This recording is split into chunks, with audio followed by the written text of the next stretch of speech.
The neighborhood had always carried a strange balance between peaceful suburban calm and the simmering tension that only an HOA-controlled community could create. For years, the families living along Willow Ridge Lane learned to navigate each rule, each warning letter, and each disapproving glance with a kind of exhausted acceptance. But nothing prepared anyone, least of all me, for the storm quietly brewing behind the polished fences and freshly mowed lawns. Hey everyone, welcome back to HOA Backdoor Stories. Good to have you here again. Let me know where you're watching from today. All right, sit back and get ready, because behind these neighborhood doors, nothing stays hidden for long. Let's jump into today's story. It all began with a single complaint, one that arrived like an unexpected slap in the middle of an ordinary week.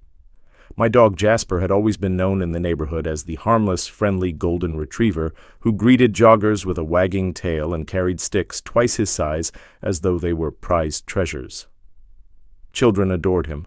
Families recognized him instantly, and even the mailman, who typically hated the sight of any dog, treated him like a daily companion.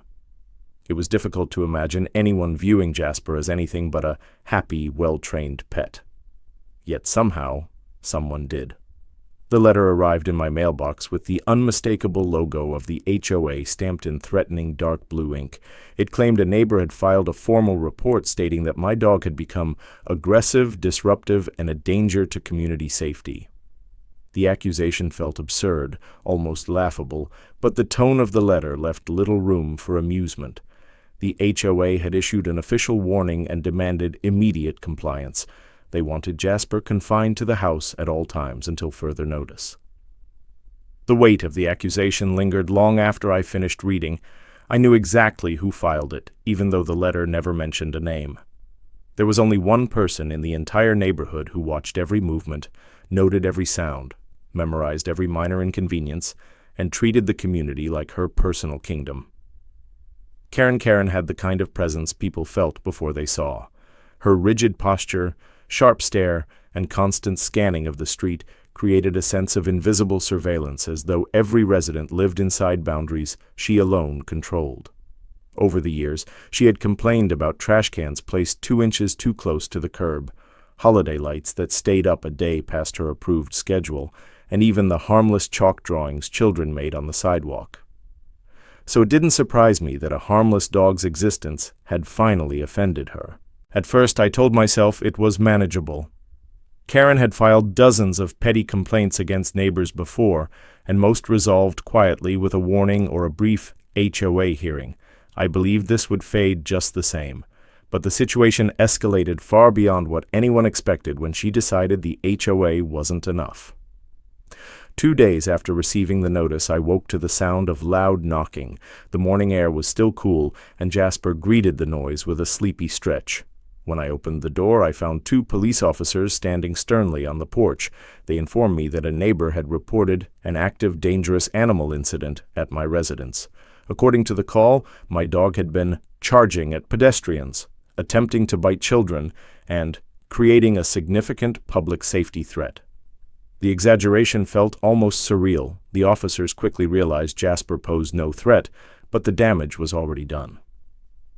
Their presence caused neighbors to step out into their yards, curious, whispering, speculating. Karen stood across the street in her driveway, arms crossed, wearing the smug expression of someone who believed justice had finally been served. The message was clear. She wasn't simply filing petty complaints anymore. She had declared a silent war. That evening, I reviewed the HOA rules in previous cases involving false reports, hoping to understand what options I had. As I scanned through pages of regulations and guidelines, something strange caught my attention. One rule required every resident who owned pets to register them with the HOA annually, listing breed, vaccination records, and proof of compliance with community standards. It wasn't a rule I paid much attention to because I had registered Jasper years ago and updated his information whenever needed. But as I flipped through the most recent public registry, a document available to all residents, I noticed something missing: Karen's name. Despite living in the neighborhood longer than most residents, she was nowhere listed among the pet owners. And yet everyone knew she owned a small dog named Princess, a yappy white creature that barked endlessly from behind her fenced backyard. The oversight could have been an innocent mistake, but everything about Karen suggested otherwise. She enforced every rule with obsessive precision. It was almost impossible to imagine her forgetting something so significant, especially when she demanded obsessively that others obey the rules she weaponized. The more I examined, the stranger it became.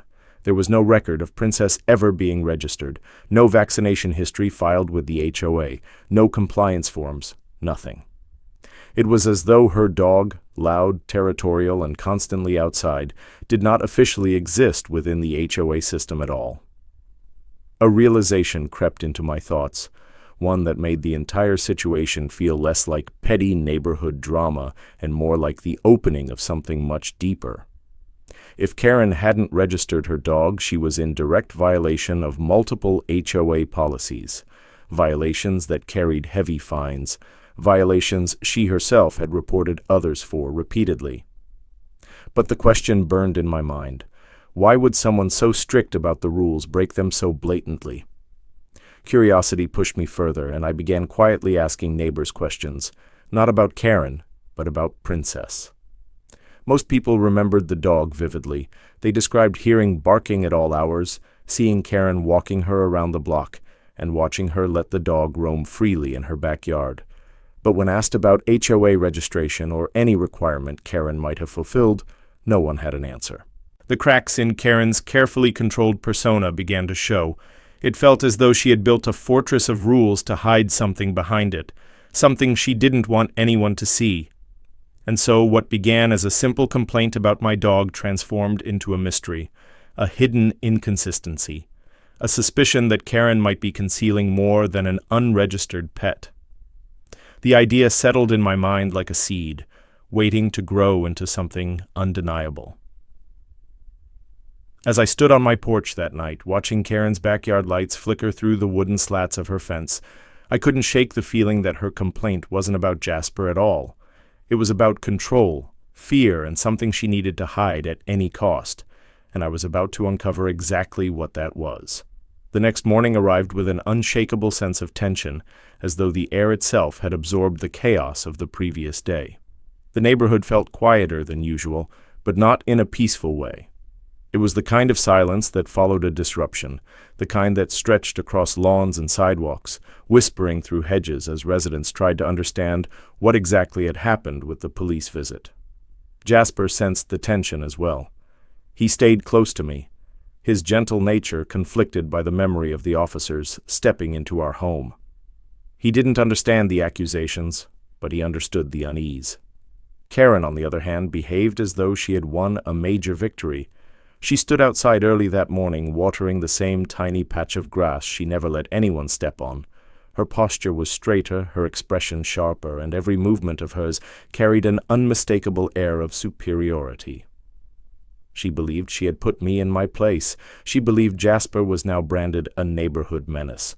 But her confidence only pushed me further into my quiet investigation. By midday, I had gathered more information about the HOA pet registry and its enforcement process. It was clear that Karen should have been fined multiple times over for failing to register Princess, yet no record existed of any warnings given to her. This wasn't a case of oversight. Someone on the HOA board had either ignored her violations or removed the records entirely. That realization added another layer of suspicion to everything. I needed more details, and the only way to get them was to observe, not confront, not accuse, just quietly watch. So I positioned myself on my porch that evening, pretending to read, as my attention drifted across the street toward Karen's backyard. Her fence was tall, but small gaps between the planks allowed occasional glimpses of movement. Princess barked constantly, but sometimes there were additional noises, sharp sounds, metallic clinks, and the rhythmic scraping of something being dragged. None of those noises belonged to a small dog. The sounds grew more frequent over the following days. Each time Karen remained secretive. She never allowed anyone near her backyard. She never left the gate unlocked, and she spent more time outside at odd hours, often late at night when the streetlights cast long shadows across her yard. The more I listened, the more convinced I became that this went beyond an unregistered dog. There were rumors, of course. Every neighborhood had them. Some said Karen stored illegal fireworks. Others believed she kept multiple dogs, even though Princess was the only one anyone had ever seen. But rumors had always been dismissed because Karen controlled the narrative. She wielded HOA rules like weapons. She threatened legal action for the slightest accusation. She kept everything perfectly hidden behind her tall fence, and no one dared question her. Still, the noises persisted. One night I heard loud shuffling and what sounded like containers moving. Another evening, a heavy thud echoed across the street, startling Jasper awake. The pattern became undeniable. Something was being stored, moved, or maintained behind those fences. Something Karen was desperate to keep secret. It was during one of those nights that a new clue appeared. At nearly midnight, I noticed a faint light flickering in Karen's backyard. Not the usual porch light, but a colder, bluish glow. It appeared only when she thought everyone was asleep. The light shifted occasionally, spanning the width of the yard, then vanishing whenever she sensed movement outside. Whatever she was doing, she didn't want anyone seeing it. The next morning, I found something strange near the curb at the edge of her property, a small plastic tag, the kind used to label cages. In veterinary facilities or breeding operations, it had no writing on it, but its shape and design were unmistakable. It was either dropped by accident or blown by the wind, but it didn't belong to anything that should have been in Karen's backyard. That discovery tightened the threads of suspicion running through my thoughts. Suddenly, the unregistered dog rule violation became something else entirely. If Princess wasn't registered, what else wasn't being recorded? What else was Karen keeping hidden? And why did her backyard sound busier at night than any household with a single pet? My instincts told me there was only one way to learn more. Gather proof. Not vague suspicions, not rumors. Something concrete. And the opportunity came sooner than expected. The following weekend, a storm swept through the neighborhood. Heavy rain hammered the rooftops and strong winds shook the fences. Branches fell, trash bins rolled across driveways, and several backyard gates, including Karen's, were blown partially open. It was the first time in years her gate hadn't been firmly locked. The storm lasted hours, and when it finally quieted, the street lay wet and littered with leaves. I stepped outside to inspect the damage, as did several neighbors. That's when I noticed Karen's gate swaying gently, the lock dangling uselessly from its latch. Karen wasn't outside. She wasn't guarding the perimeter. She wasn't even watching from her windows. For the first time, her backyard was partially exposed. I approached the fence slowly, my steps cautious, my eyes scanning for anything unusual. Through the narrow opening, I could see the corner of her yard, the patches of uneven dirt, the strange arrangement of crates stacked near the back wall, and the faint glow of the same bluish light I'd seen at night. The storm had knocked the tarp off one of the crates, revealing metal grates, the kind used not for a single pet, but for multiple animals. The sight was enough to confirm what I had feared. Karen wasn't hiding an unregistered dog. She was running something larger, something that required secrecy, storage, and nighttime activity. Something she never wanted the HOA, or anyone, discovering. Before I could look further, Karen's back door swung open. She rushed out with frantic energy, moving quickly to latch the gate and cover the crates again. She didn't see me watching. She didn't know I had seen enough. But the panic in her movements told me everything.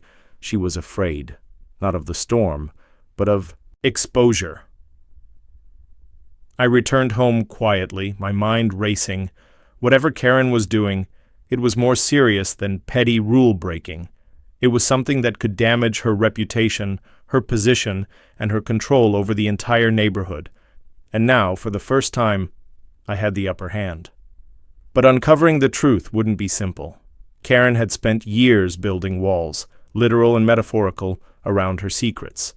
Exposing her would take caution, patience, and evidence.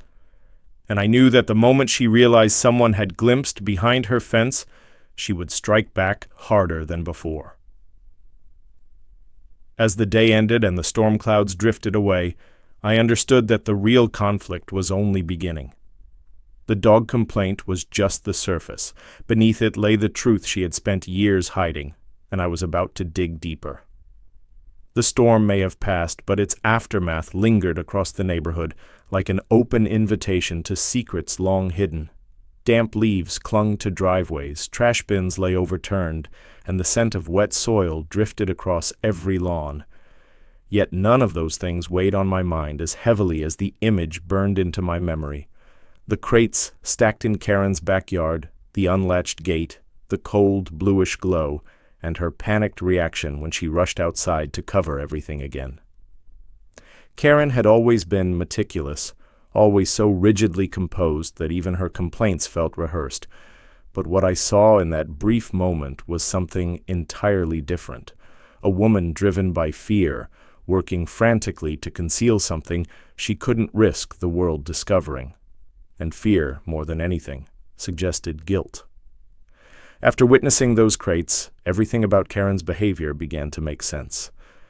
Her obsession with policing the neighborhood, her relentless complaints, her constant monitoring of other residents, it all felt less like authority and more like distraction, a strategy to keep eyes away from her own yard. The more I considered it, the clearer the pattern became. She had built her reputation as the self-appointed enforcer of the neighborhood, so no one would question what she hid behind her fence, but the storm had cracked the first piece of her armor. That morning I began.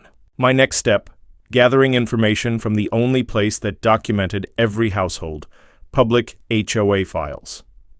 Although the HOA board had never been transparent, they were obligated to provide certain documents upon request.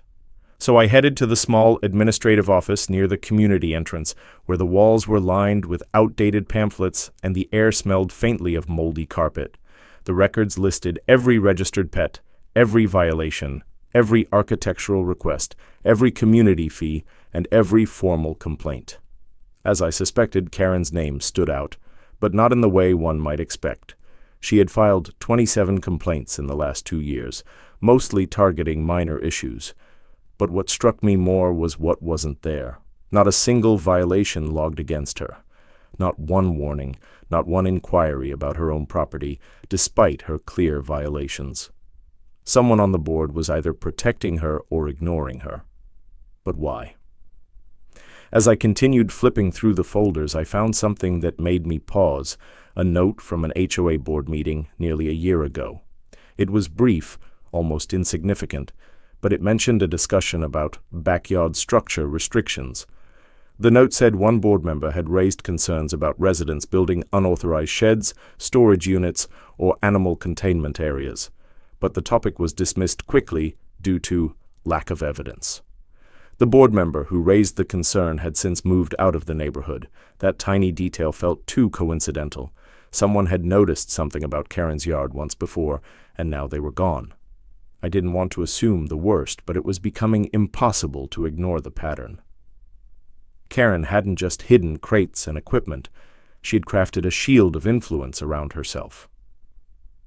With the files in hand, I left the office with a growing sense of determination. I needed direct evidence, something undeniable. Something the whole neighborhood couldn't ignore or dismiss. And for that, I had to understand exactly what those crates contained.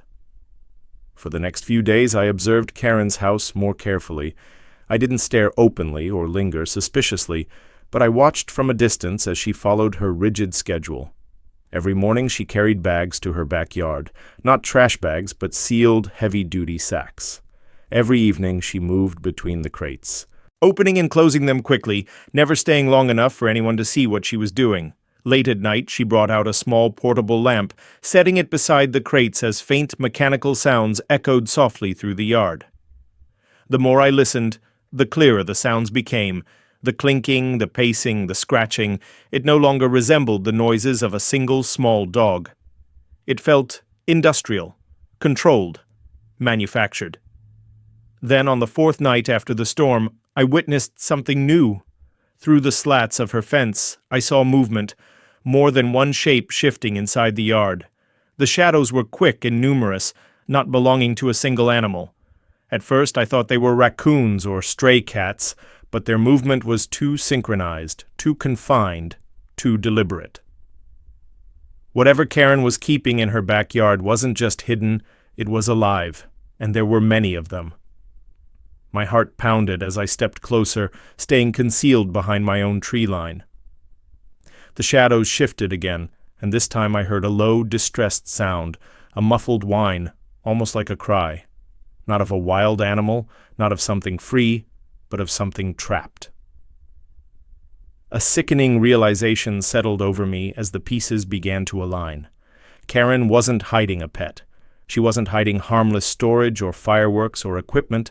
She was hiding animals, multiple animals, contained illegally, without permits, without records, without proper care.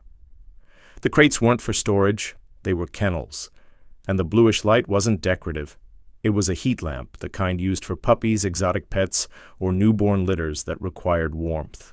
Karen was running an illegal breeding operation. That single conclusion reshaped everything. The nightly noises, the secrecy, the fear of being caught, every detail supported it. She wasn't simply breaking HOA pet rules, she was breaking actual laws. And her aggressive policing of the neighborhood wasn't a personality trait, it was self-preservation. If she made everyone else look guilty, she could hide her own crimes. The next step required careful planning. I needed proof. Real proof. Something the HOA couldn't bury and the police couldn't ignore. So I prepared. I gathered my phone, charged it fully, and waited for the right moment. It came just 2 nights later. The evening was unusually quiet, as though the neighborhood sensed something approaching. I stepped outside just after midnight, wearing dark clothing, staying far from any streetlights. From my vantage point near the hedge between our houses, I saw the familiar bluish glow ignite in Karen's backyard. She had turned on the lamp again. The sounds followed, a rhythmic sequence of scratching, whimpering, and soft metallic rattling. I positioned myself at the angle the storm had opened days before, where the fence planks were still slightly misaligned. The crack in the wood was narrow, but enough to see, enough to capture everything. Through that gap, I witnessed the undeniable truth. Row after row of crates lined the back wall of Karen's yard. Each held small animals, mostly puppies of different breeds, some far too young to be separated from their mothers. Many looked weak, malnourished, or exhausted. The lamp illuminated their matted fur and tired eyes, and Karen, wearing gloves, moved between the crates with mechanical precision, checking tags, adjusting tools, and recording notes on a clipboard. It was worse than I imagined, and it was all illegal. I raised my phone, pressed record, and captured every detail. The crates, the animals, the lamp, the handwritten tags, and Karen herself, tending to her operation with practiced efficiency.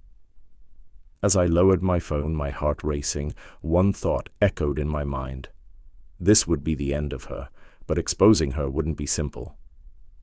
Karen had protected herself for years. The HOA, the police, the neighbors, everyone had been misled or intimidated. Bringing her secret into the open required careful timing, and as the night deepened, I realized the truth. I now held the evidence that could shatter Karen's entire reign, but the battle to reveal it had only just begun. The next morning carried a different weight, an electric tension humming beneath the usual suburban routine. It wasn't fear, it wasn't uncertainty, it was the awareness that I now held the truth, preserved in the quiet glow of my phone screen.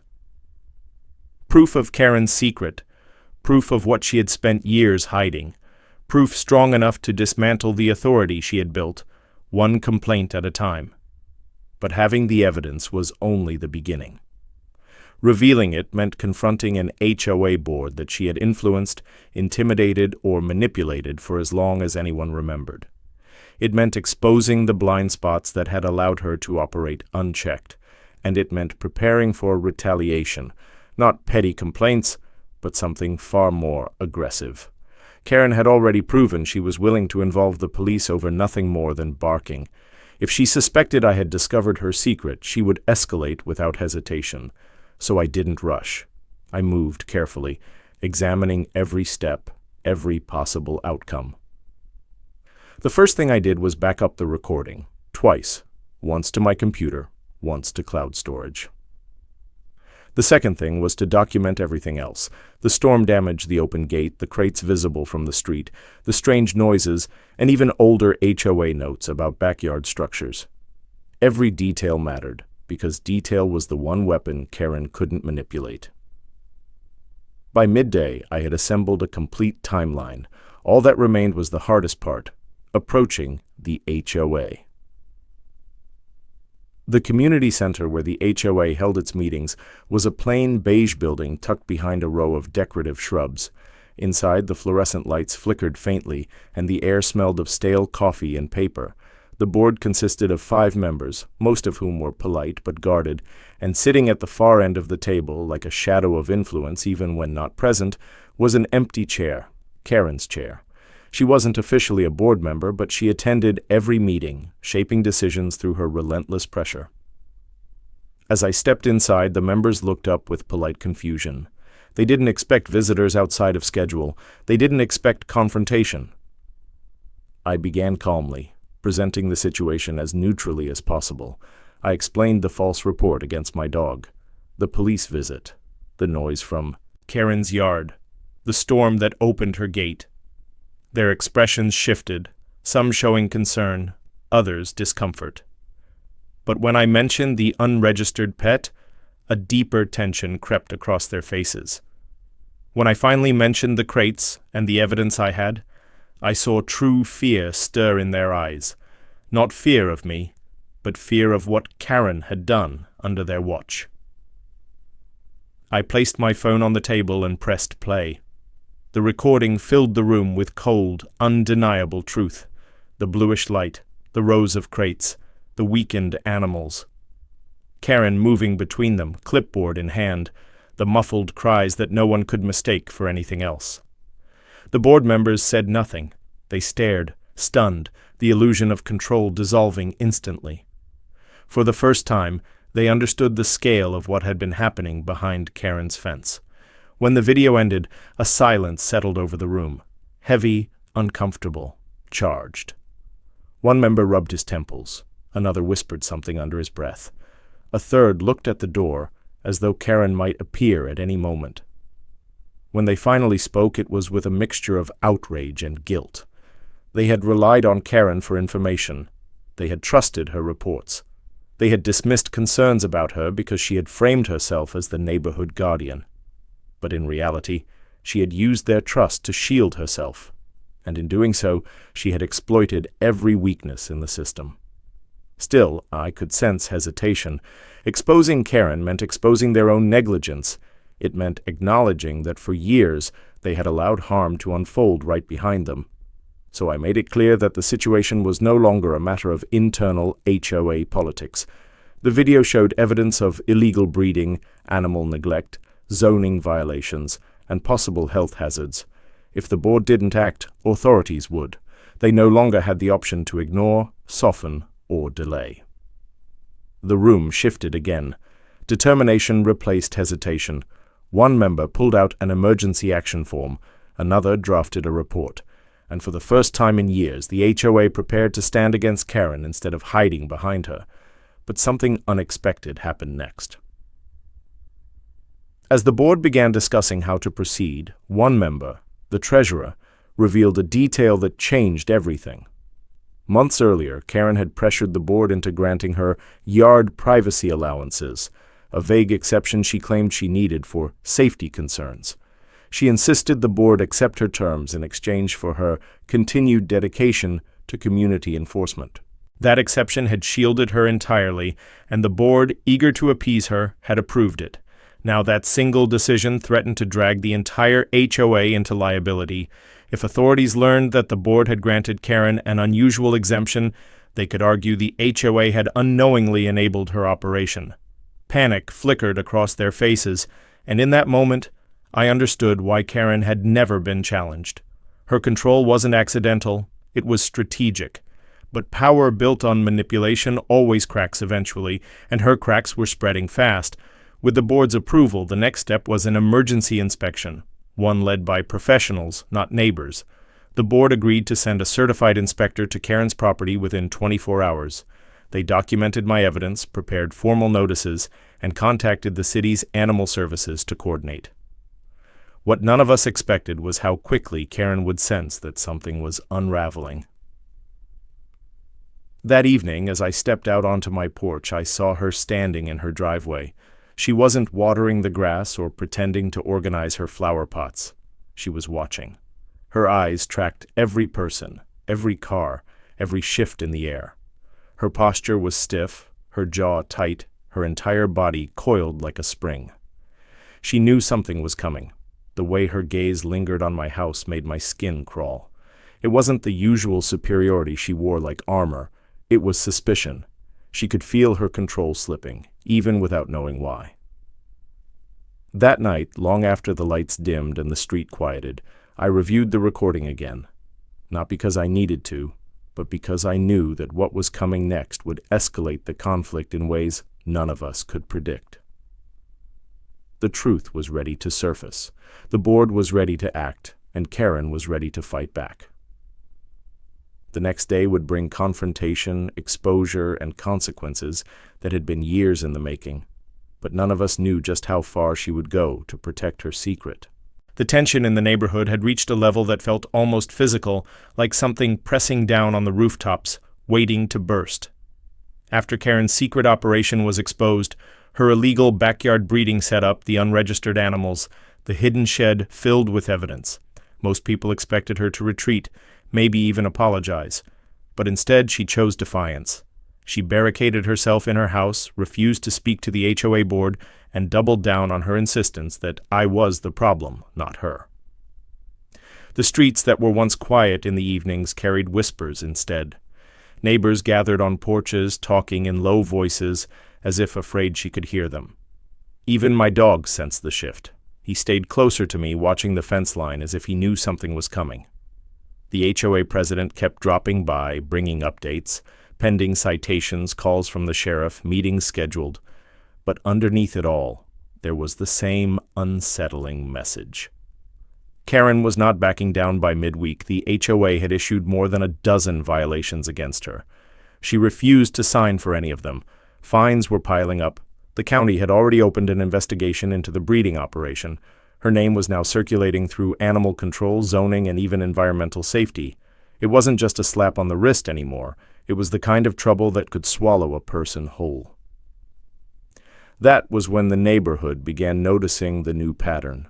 Lights on in her backyard at strange hours, loud dragging sounds after midnight. The smell, stronger now, sharper, floating over the fences like a warning. Something was changing behind that wooden barrier, and none of it felt like surrender. By Thursday night, the unease had grown into full-blown anxiety. Small things added fuel. A neighbor heard shouting from inside her house. Another claimed to see her hauling bags of something heavy into her garage. People whispered that she was trying to destroy evidence, that she might flee, or worse, strike back. Still, nothing prepared us for the night. Everything finally broke open. It started just after 11 p.m. when a storm rolled in from the west. Dark clouds covered the moon, coating the street in a heavy dimness. The wind picked up, rattling the loose boards on the old fence between our yards. I had just stepped outside to bring my dog in when he froze, ears forward, body stiff as stone.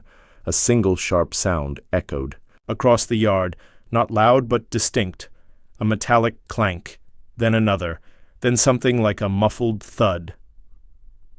I moved closer to the fence, trying to listen. For a moment everything went quiet again, just the low hum of the wind.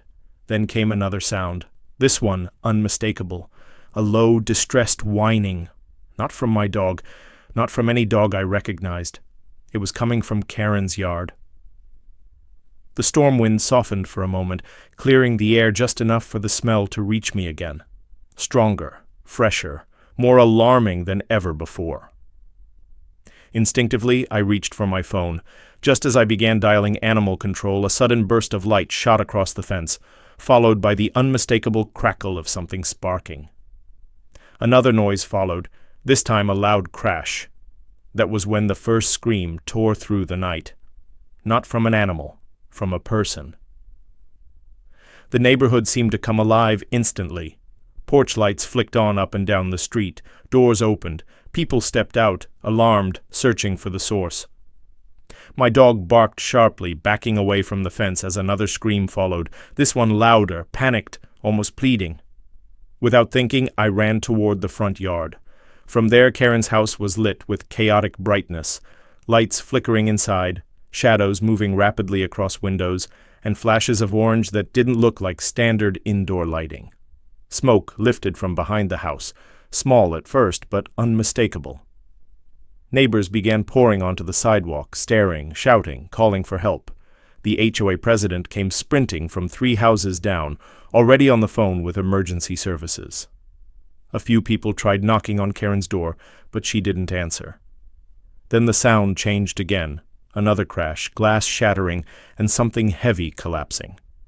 The backyard gate suddenly swung open and slammed against the fence. The smell hit us full force now, chemical, burnt, unnatural. It made several people cough immediately.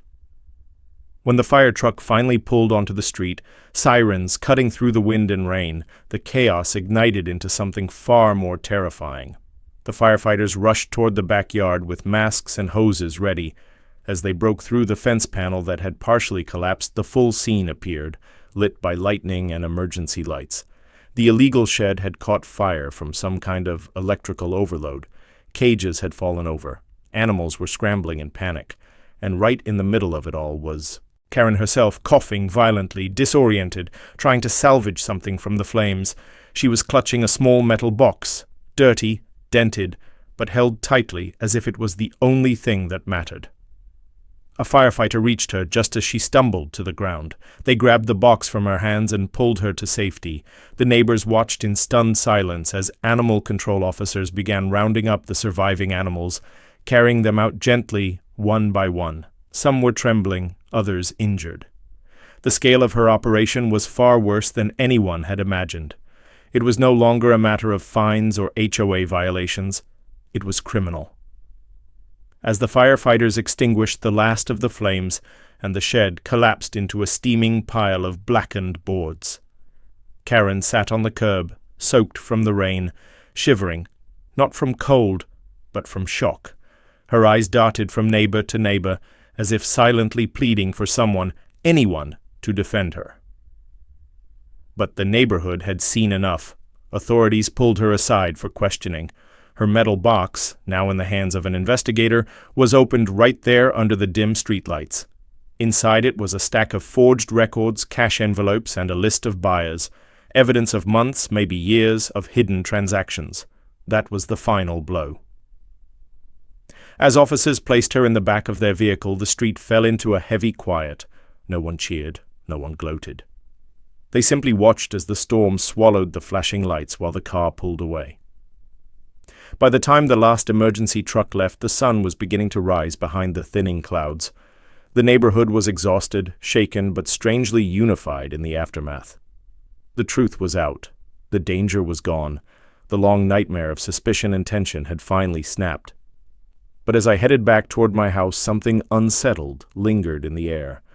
Because while Karen was gone, the consequences of everything she had done were only beginning to unfold.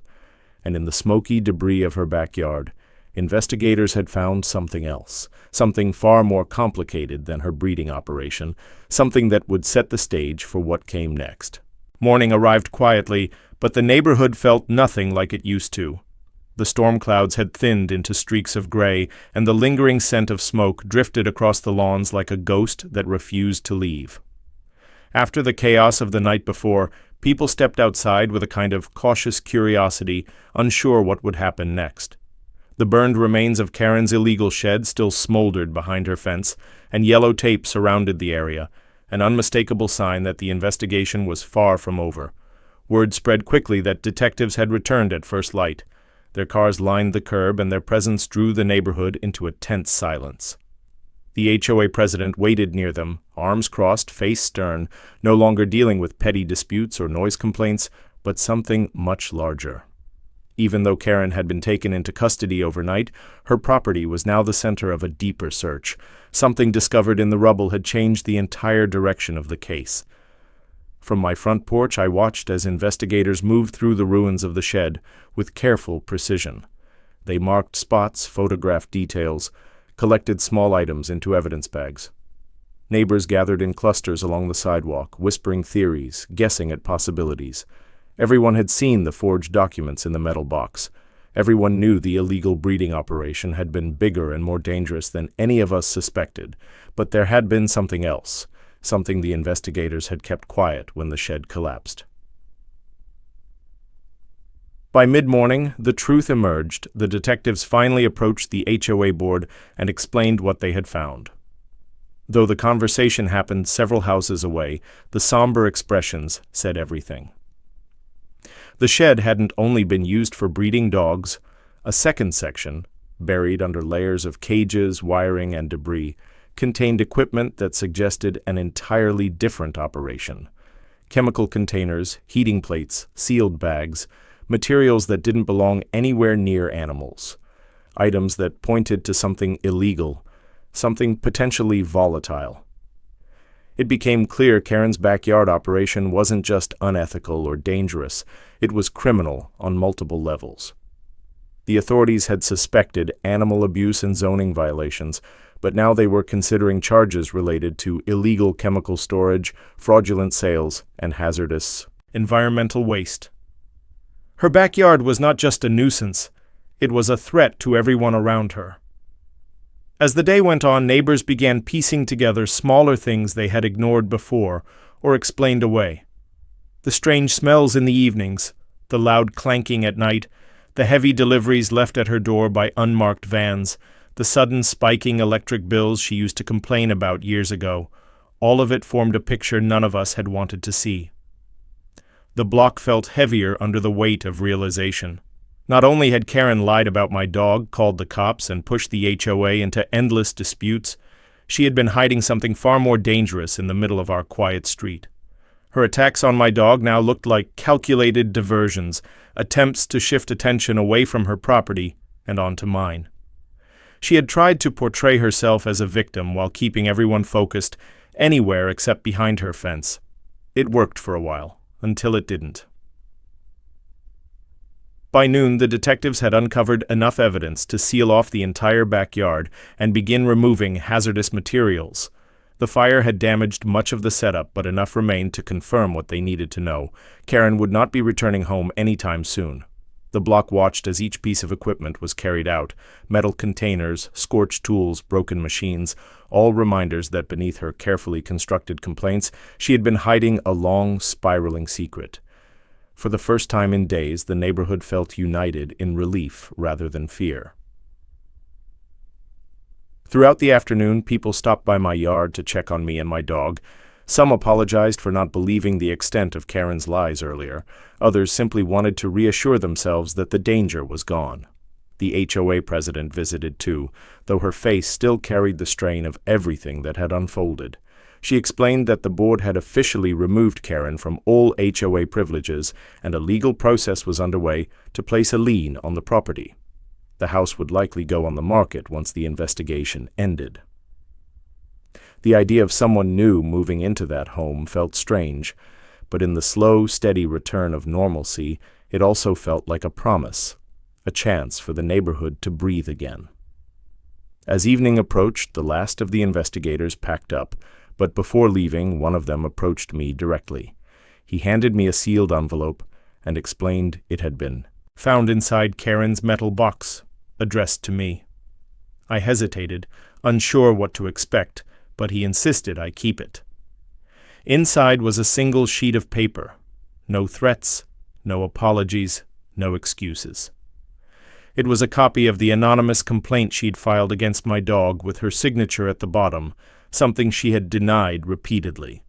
Attached to it was a short note she had written to herself, the edges singed from the shed fire. It contained only one sentence, hurried and frantic. "They're starting to notice the smell next door. Blame the dog." The weight of those words sank into me slowly. Her entire campaign against my dog, the police calls, the HOA filings, it had never been about barking or safety. It had been a cover, a desperate attempt to misdirect attention and keep her own secrets hidden as long as possible. By the time the sun began to set, casting warm orange light across the street, the atmosphere felt different. People talked openly again. Kids rode bikes along the sidewalk. Dogs barked without fear of complaint. The thick layer of tension that had blanketed the block for so long finally began to lift. The neighborhood wouldn't forget what had happened, but it would heal. That night, as I sat on my porch with my dog at my side, the quiet felt genuine again. Not forced, not fearful.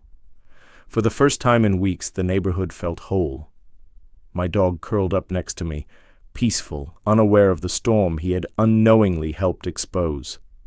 Karen's downfall had shaken the entire block, but it had also revealed something important, that the truth, no matter how deeply buried, always finds a way out. Her lies had unraveled the moment she underestimated the people around her, and in the end, her attempt to turn the neighborhood against us had only united everyone against her. As the first stars appeared in the darkening sky, the block finally felt calm, safe, finished.